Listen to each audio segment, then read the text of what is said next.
Hey everyone, when we consider what the PowerPoint discusses with the International Correspondence Letter Project, talks about the difference between direct and indirect communication styles. So to summarize and compare the two samples on Canvas, when we think about the direct form of communication, it means it's how it sounds. It's literal. It speaks to save time, meaning whatever the purpose of the message is stated right away, right from the start. It avoids what's called fluff, excess information that doesn't start with the purpose. Might say no to be honest. If there are times stated in the message, the exact time frames are noted. And again, the message or the letter of, well, for our project, it's a letter, but your message in general starts with the purpose right away. So if we think about, I have the two student samples for you to compare so that you know which structure, which format to use depending on your topic. If the audience comes from a country that practices more direct form types of communication, this sample is a good one to follow because, and I have my comments here that you should be able to see to guide you as well, but the letter immediately starts with the purpose. We anticipate your arrival to San Francisco, California. Below is the scheduled travel, activities, and background on who we are. And then it gets right to the purpose of the letter. And we don't have to have this heading if you don't want it. That was an optional way to format. So it starts with the purpose of the entire letter, which is anticipating the arrival of somebody coming to your place of business in the United States from another country. And then something else that I did mention with direct format, all activities, like we say here, have an exact time noted. So if we scroll to the activities or any time when time is mentioned, it's direct time. So that's what you're seeing here, that it starts directly. And you have to also research based when you, whatever country you're choosing for your topic, whatever country your audience is from, if they write times in the 12 or 24-hour format, you're seeing the 24-hour format here because for this sample, it chose Sweden.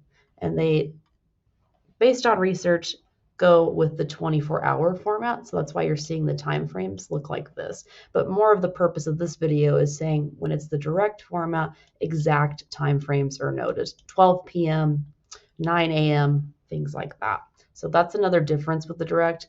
These slight little differences make a big difference though, because it's being audience aware. So when we get into the indirect, as you're learning from this PowerPoint, it's focused more on building, both are focused on building relationships, of course, but the way the indirect communication starts, the way the message starts, is it's focused on building the relationship first before discussing anything related to the purpose of the message. It tells someone maybe what they want to hear in terms of emotional language in a way. It avoids the word no to be polite. Politeness is better than blunt honesty. Not that this is rude, but in some cultures, in some locations, this approach is a nicer way to communicate in their perspective, of course. Everybody's different in how we communicate, right? So that's why audience awareness is so important. Another thing is anytime, any meeting, any type of plan, they're not always strict with exact time. So it builds conversation first, and there's not exact time frames noted. And for the purpose of this project, the letter would begin by asking how maybe the audience is, wishes them well, any kind of buffer before starting with the overall purpose of the letter, which is to share the plan for when they arrive to your business, to the US. So if you take a look at this sample, and like I said, I've got both these samples on Canvas so you can compare. But if your topic ends up needing to be formatted in the indirect, meaning the individuals from the country you chose communicate indirectly, there's a little bit of a difference in format in how you start the letter. You'll see a little bit more of a fluff paragraph, a little bit more of a buffer paragraph before the purpose of anticipating their visit begins, before the discussion of the purpose of the message. So right here, it's saying, I can't wait to meet you, learn from who you are, I wish you well, I share joy in learning as we grow. This little paragraph changes the tone. It's the little things here where we compare this to this, and it shows that we're being aware to our audience.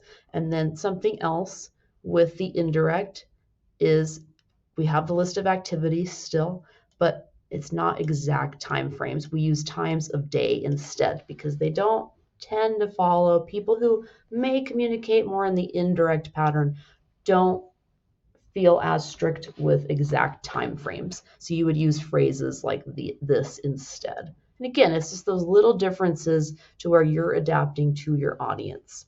And then closing out as well, when we go back to the direct, it just gets to the close. We are eager to meet you. This one similarly says that. It's just a little bit more of a fluff. I wish you safe travels. We are eager to meet you and build a long-lasting collaboration. It's not that this doesn't want a, a foundation of a workplace correspondence in the future. It's delivered direct and to the point.